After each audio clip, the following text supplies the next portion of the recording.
your meal? Yeah. Let's thank our kitchen staff.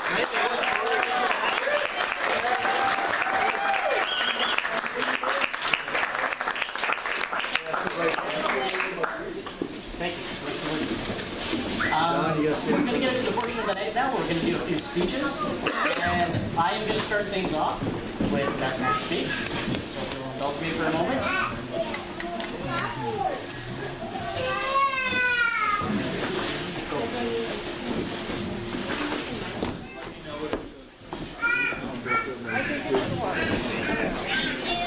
Okay, so for those of you that don't know me, my name is Robin, and I am the best man for Chris here. Initially, when I started making this speech, I thought it'd be kind of interesting if I did something odd. I sent a series of questions to both Chris and Shell that were exactly the same. And I thought it'd be funny if when they sent the answers back to me, I could do a little bit of compare and contrast and go he said, she said kind of thing. Ooh, that's kind of tongue twister. He said, she said. But what happened was the joke was kind of on me because when I read their answers, it actually ended up being that their answers were a lot more similar than I ever would have expected. So I was looking at them, I'm like, I guess I can't do this. Instead of a he said, she said, it was more of a we said. So just to show you how in sync these guys really are, I want to share with you an answer that Shell gave me to one of the questions that I gave to them. And I think this will really illustrate the point. So the question was, do you remember when Chris first proposed? And these are her words. She says it was magical. They had been planning on proposing to Chris at Orta during the Younger Brothers set when they started playing the song Psychic Giving. Well, apparently Chris had the exact same thought as me and we were both completely unaware. I had bought the ring from Canada, wrapped it in velvet in a small handmade box. I was totally prepared. What I found out after was that Chris went to buy a ring for me at the vendors while I was napping. Sneaky eye. When we were both waiting for the same song, but Younger Brother finished their set without playing it. In my heart, I knew without a doubt that they would come back out and play it as their encore because it was one of their best songs. So I waited. Chris, on the other hand, seeing them walk off stage, decided it was now or never. He was going to lose his opportunity. And honestly, not everyone comes back for an encore, especially at a festival. So, while I was screaming my encores, Chris touched my shoulder and I spun around to see him go down on one knee and hold out a silver ring. He said, Shell, would you marry me? To which I replied, of course. I mean, yes. Orsons everywhere were gasping with surprise, and I heard all around me was, beautiful couple, look, he's proposing, what a magical moment. I was totally in shock, not because I didn't want him to marry me, but because I was prepared to propose to him. We kissed for a long time, and as we did, Younger Brother came back out stage and played Psychic Given. It was the most euphoric moment of my life.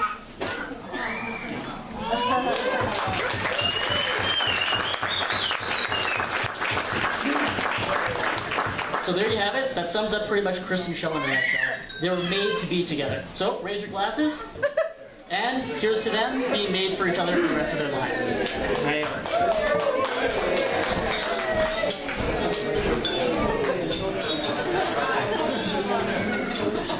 All right, we're now going to hear from the Maid of Honor.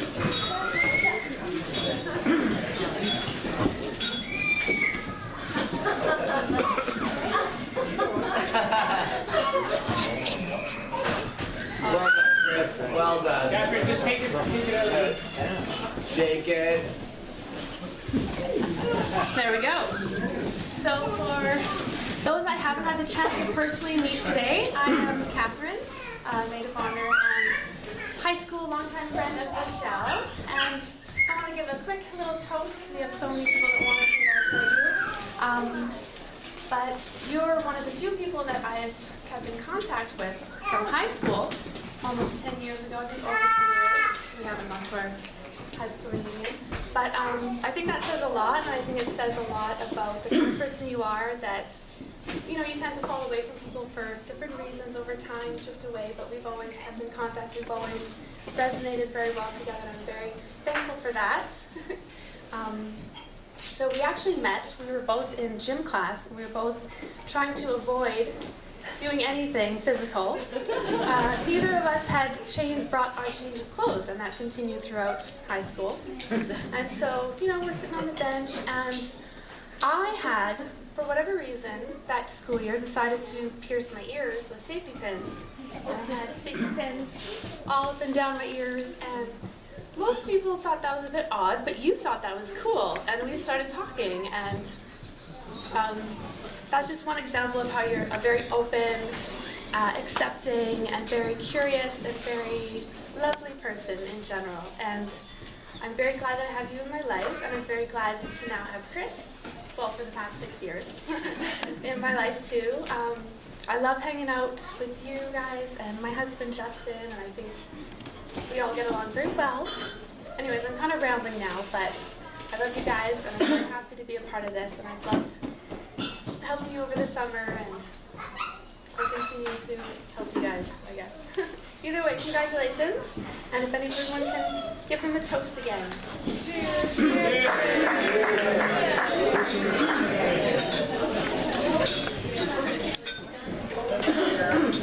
The one is having fun without me. You're not having fun? Everyone is drinking without me. I would now like to call upon Chris's parents, Wendy and Bob. Put the wine down.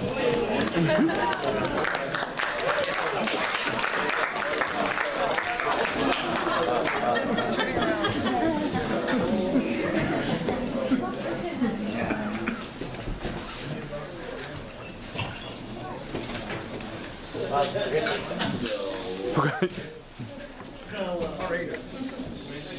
So my portion, whoops. Go ahead and grab the mic. Touching. Go ahead and take the mic out. It's all good. Yeah. My portion of the speech is to thank everyone. So I'd like to thank the kitchen staff to start with for doing a great job.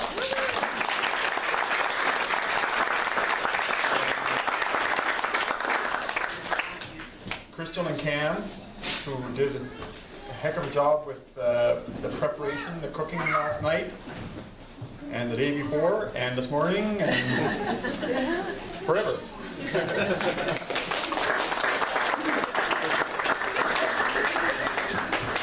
And I'd like to thank everybody and anybody who helped set things up. There's so many people that I cannot remember, all of you. So just know that we appreciate all your help. And thanks everybody for coming. And thank Rachelle for marrying my son.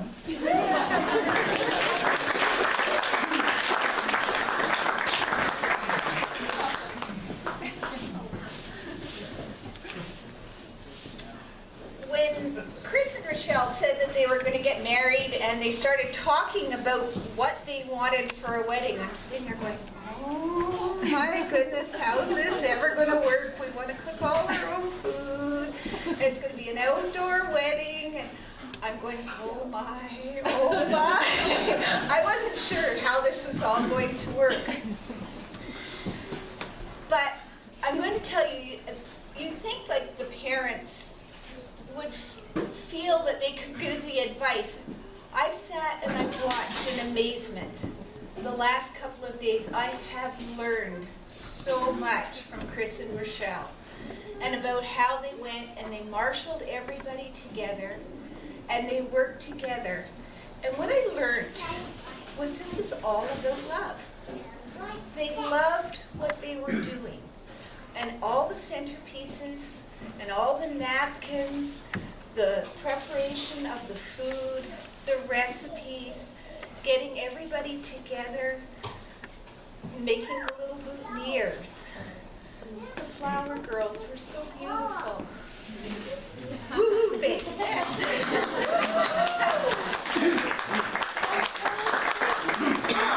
The whole thing was about family and about love, and making everything possible. And I was just so blown away by it all. And I continue to be amazed by Rachelle. She is just so dear a person. And so I welcome Rachelle, we welcome Rachelle to our family what a wonderful addition to our family. The minister the other night said to us, well, how do you feel about losing your son? And I just thought, losing my son?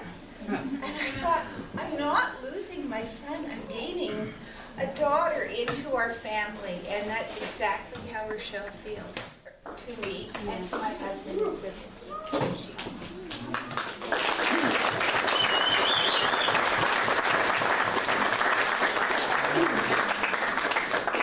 And then the minister asked me another question and said, when did you know that they were going to get married? Like, when did you think that was going to happen? And I sat there and I thought for the longest time.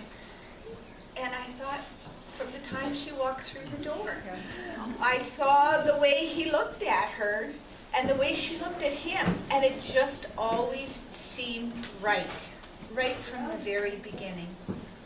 And so we welcome you, Rachelle, into our family. We are so pleased to have you become part of our family. But the best part is that we get to welcome a whole lot more into our family. Crystal and Cam, Tanya and Alex, Jean-Paul and Mary Jane and your family. It's been wonderful. And we've shared some wonderful Thanksgivings together, and I hope that we continue to share our lives together. A toast to the bride and the groom. I don't have a glass.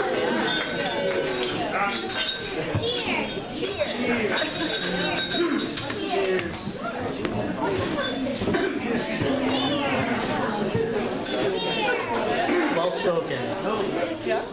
I'd like to call upon Alex and Tanya if I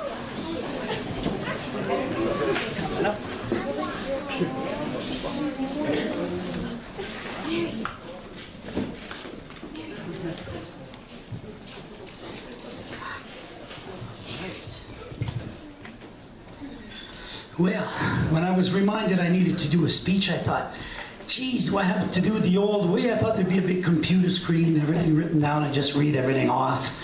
But they said, no, you still got to do it the old way. So I have to pull out the old note here and do it this way. So, good evening, everyone. Good evening. For those of you who don't know me, I'm Alex, Rachel's dad. And on behalf of my fiancée Tanya and I would like to welcome everybody here today to celebrate the marriage of Rachelle and Chris. Unfortunately, we're missing a very important person tonight, Rachelle's paternal grand-mère, Marie, who was unable to make the trip because of recent health problems.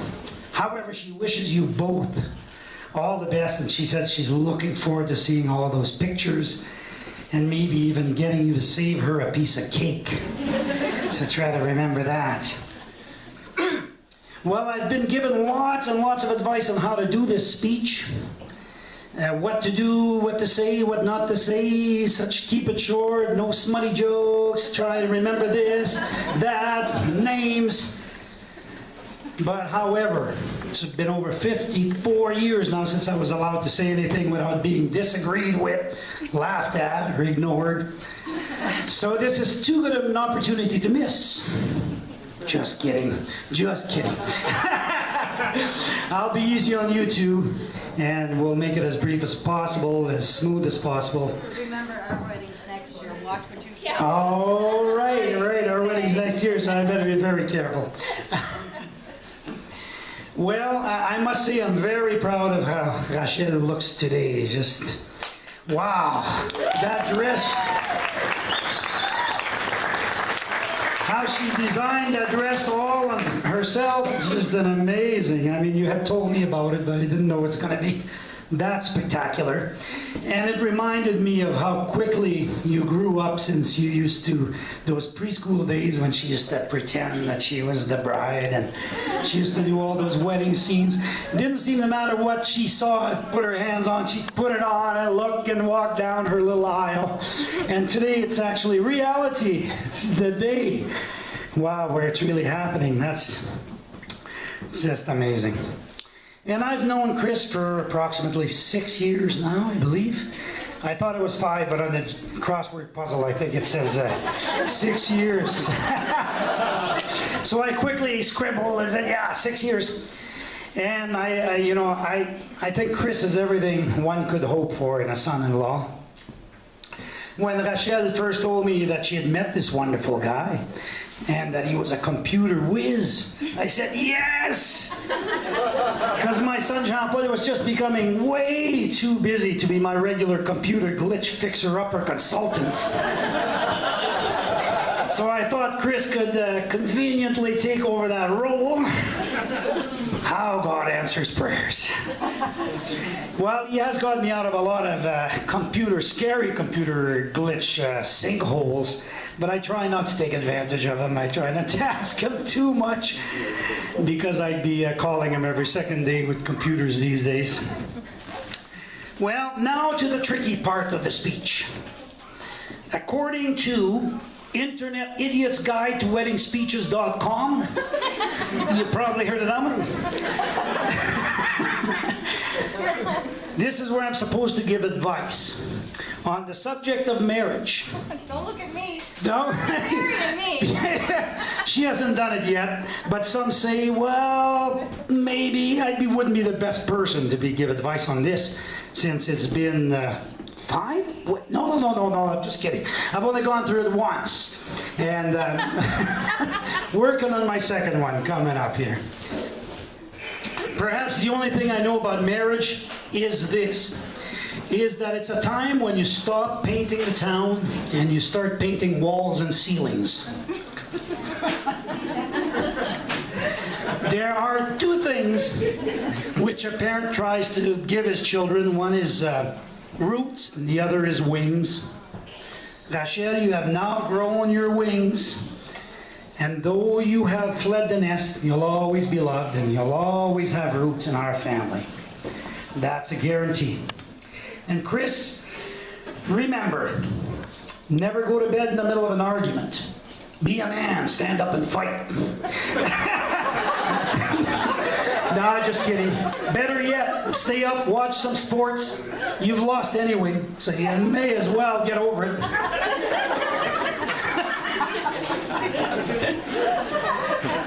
So all joking aside, remember that there's no challenge in marriage that can't be overcome by one or more of the following. I was wrong, you were right, or yes dear, I love you. May you have a blessed life together. Remember to always practice patience, prayer, kindness. Give, give, give. But never forget to forgive. Now, do you have anything to add to this, Tanya, before we have a toast? I'll try. Rachelle, it's been 11 years since I walked into your life, but the first picture I fell in love with was an 8-year-old little girl. The picture your dad sent me a long time ago. So to me, I look at you, you were beautiful. I can't wait for you to help me with my wedding. Yours is such a smash of a hit. And I'm so proud that I'm in your life. You're going to be my maid of honor. Chris, you're perfect in every way. But you're number 2 in my eyes. No way, 3, 4, you're the 5th.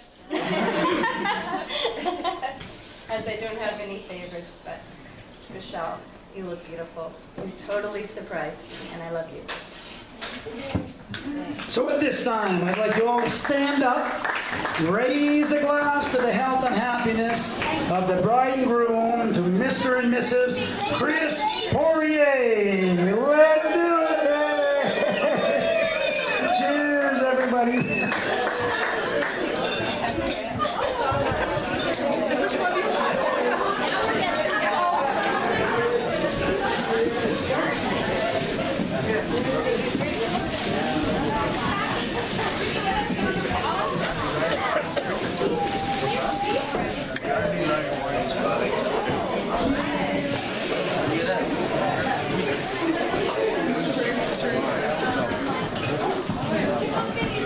Nicely done. Take some time to fill up your bottles, take some time to fill up your glasses. We're gonna keep the speeches rolling. And with Crystal and Cam.